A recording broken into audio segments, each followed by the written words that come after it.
Is the world prepared for another pandemic? Right now, we're seeing a moderate risk of infections and diseases worldwide.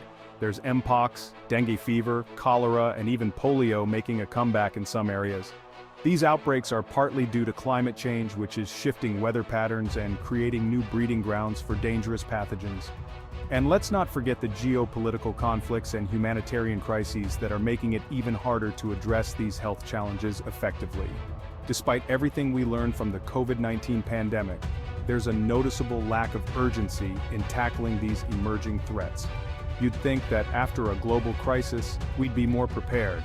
But many of the preventative measures we adopted back then have been abandoned.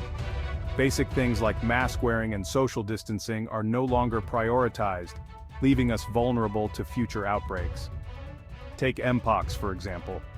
Despite its potential for rapid global spread, the development and distribution of vaccines and treatments haven't been given the attention they deserve.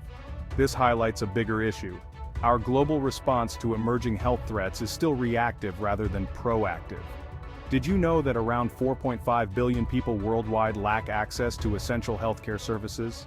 This is largely due to inadequate government investment and the commercialization of healthcare, which prioritizes profit over equitable access.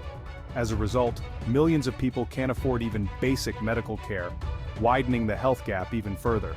So, what can be done to address these issues?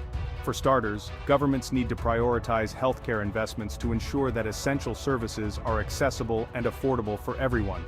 The international community must also strengthen collaboration to effectively respond to disease outbreaks and tackle the root causes of health inequalities. Despite some progress since the COVID-19 pandemic, there's need for a coordinated and proactive approach to global health security preparative measure for the future. Thanks for watching.